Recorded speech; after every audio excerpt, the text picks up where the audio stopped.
Today's free application for federal student aid completion overview is provided to you by the Montana Association of Student Financial Aid Administrators.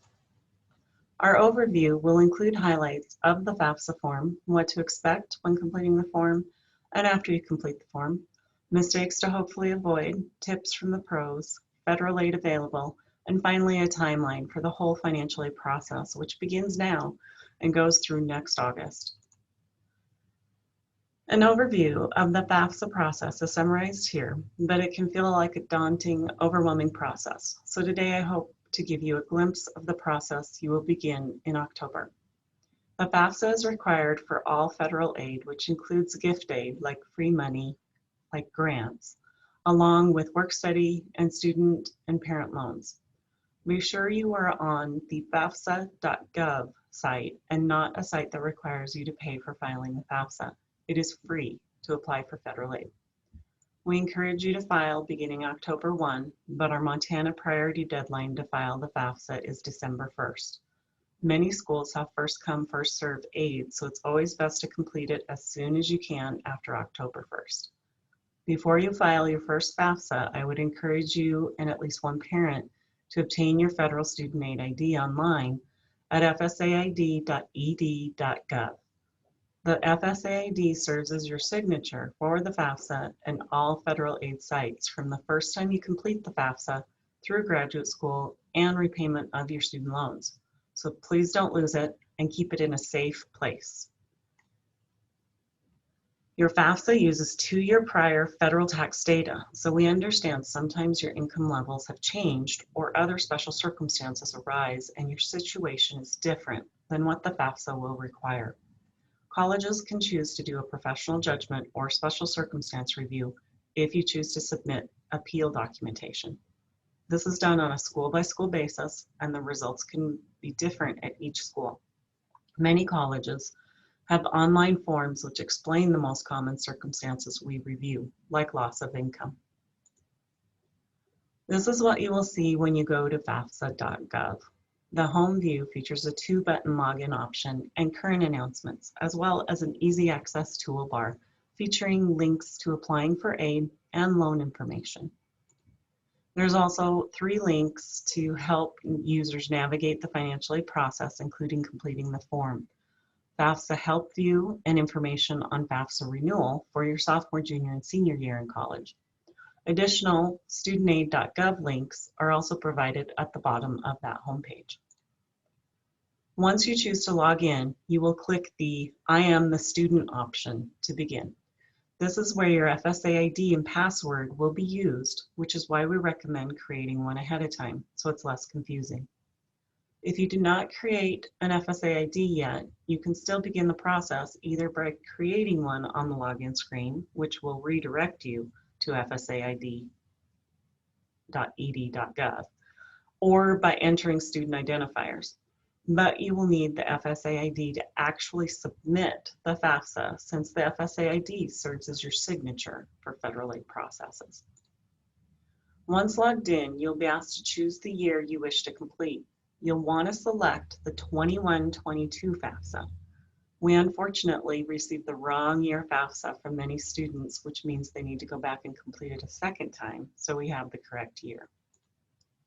The Save Key option that pops up will allow an applicant to save their FAFSA and return at a later date to complete and submit the application. The application is saved for 45 days unless the applicant submits it prior to that date. Additionally, the Save Key provides applicants a way to share access to their FAFSA if their parent needs to add information or sign it. This is the first view of the student demographic section. This is one of multiple pages on FAFSA.gov that explains that you and your are referencing the applicant or student. There are other tabs that will reference parent.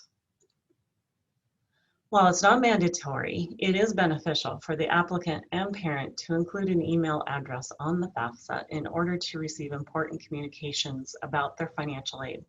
It is also recommended that you use an email address that you can frequently or easily access. Making corrections or accessing your FSA ID and password reset is the most common frustration students have with the FAFSA process. Choosing your email address carefully can help with that process. This is the selective service screen. The response to this question is used to determine if the applicant needs to register with a selective service system. Most male citizens and male immigrants between the ages of 18 and 25 must register with selective service to receive federal student aid.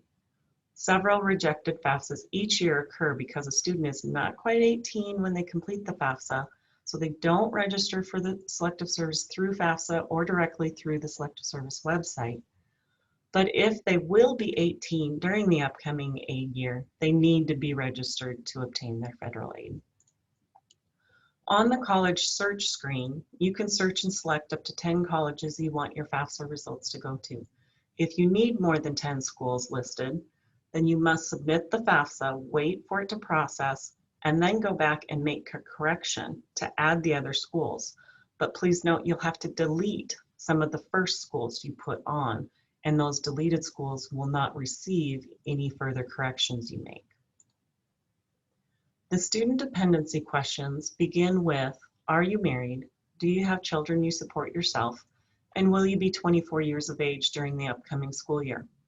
There are also other questions, such as these presented, that will make you independent from your parents.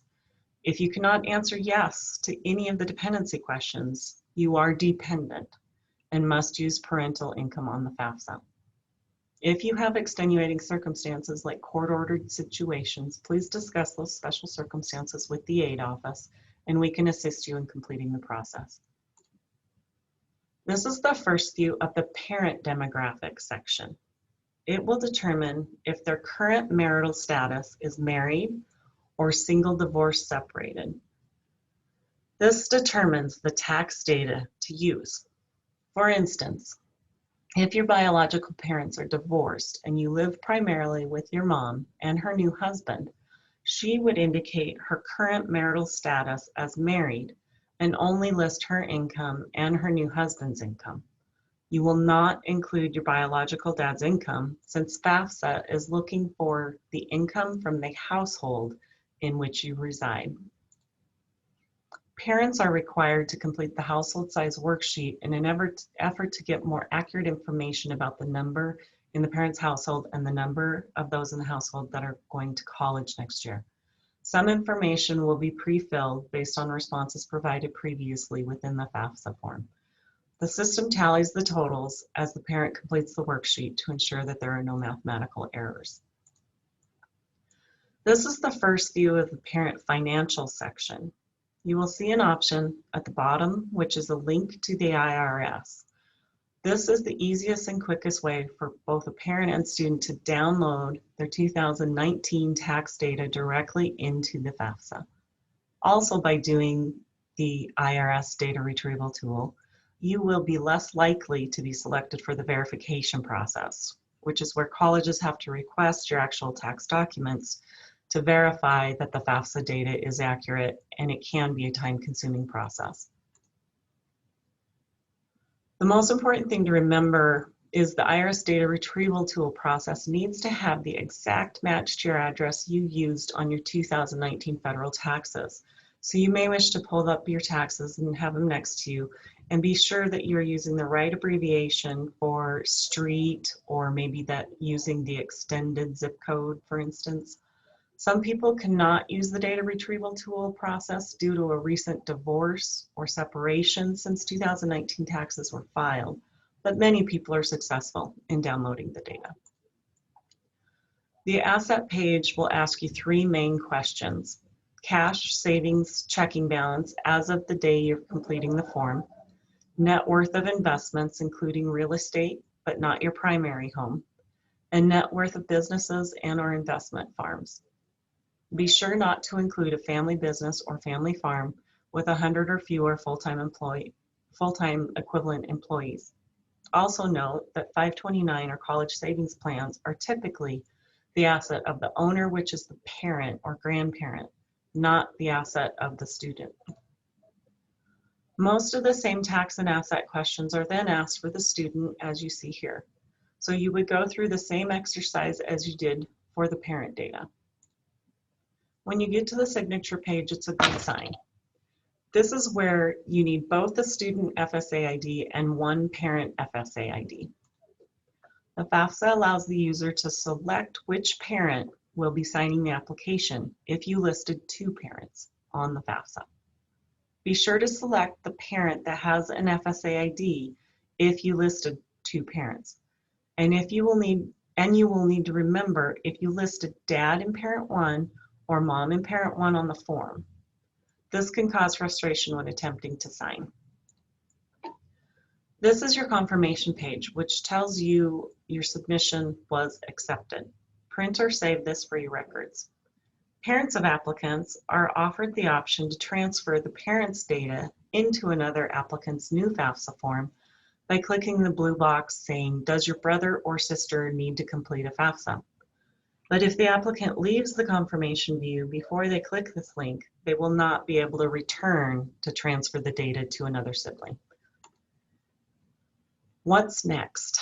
Department of Education will then send you a confirmation email with a link to your Student Aid Report, or SAR. Review it for accuracy. If you need to make corrections, you can then do so. If not, you wait patiently for the next steps, like receiving your aid offers from the school. The types of aid you may be eligible for include grants, which are free money, student loans, which require repayment after graduation, work study, which requires a student to work approximately 10 to 15 hours a week while enrolled to receive a paycheck monthly, and lastly, parent loans, which can enter repayment while the student is in school or be postponed while the student is enrolled. Grants are generally available for high-need students. Work is available for most need-based students, and regardless of financial need, you will receive notice of Stafford loan eligibility, which may be partial subsidized or may be all unsubsidized. Parents may borrow loans up to the full cost of attendance, minus the other aid offered, which can help fill the gap of what you may need to pay the bill if you do not have a college savings plan. This slide shows the eligibility criteria for the federal Pell Grant and the Iraq-Afghanistan Service Grant. The maximum for our current year, 2021, is $6,345, and the minimum is $639. This is available for undergraduates pursuing their first baccalaureate degree. It is the foundation of financial aid packages, and the aid administrators at the schools determine the actual amount based on the cost of attendance and enrollment status, in addition to the EFC, or that expected family contribution number from the FAFSA. It is limited to 12 semesters and can be considered a year-round Pell, depending on your enrollment status. The Iraq-Afghanistan Service Grant provides an award equal to the maximum Pell Grant, regardless of the EFC, to any student whose parent was a member of the armed forces and died in Iraq or Afghanistan after September 11th, 2001. The Federal Supplemental Educational Opportunity Grant, or FSEOG for short, is also for undergraduates pursuing their first baccalaureate degree or professional degrees. It will be awarded first to students with exceptional financial need, and the priority is given to students who are federal Pell Grant eligible. The amounts can vary on a federal SEOG grant, depending on the school. They're all given a different budget amount, so the amounts that are awarded can be different when you're comparing financial aid packages. The Federal Teacher Education Assistance for College and Higher Education Grant, or TEACH for short, is non-need based. It does require a FAFSA. It has a $4,000 annual maximum and a $16,000 undergraduate aggregate limit, $8,000 graduate aggregate limit. It does require a 3.25 GPA or qualifying score on admission test.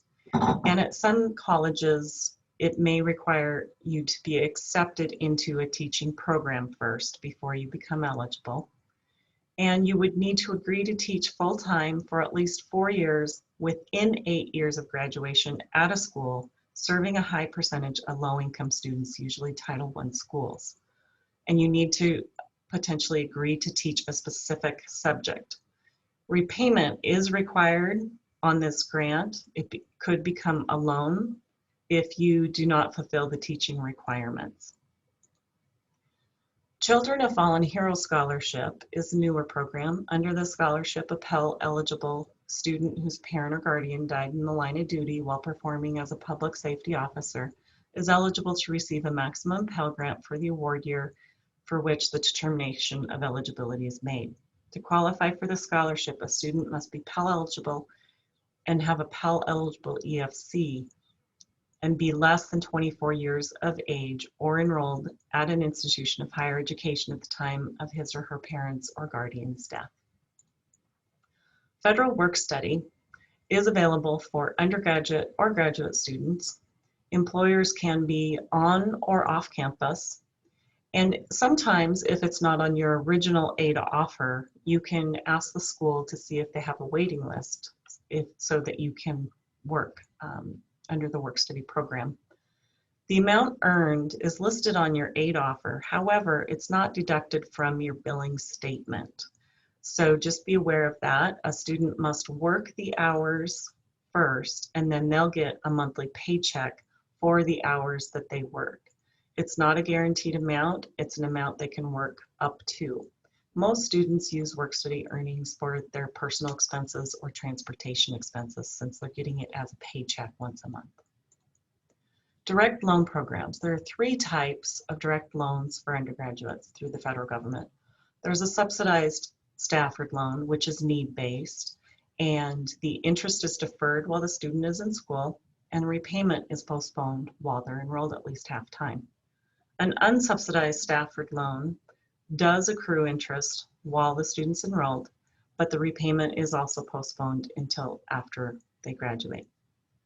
Parent loans are called a Federal Parent Plus loan for undergraduate students. The interest does accrue on these loans while the student is enrolled, but the parent does have an option of whether they want repayment to begin immediately or if they want to postpone their payments while their student's enrolled at least half time.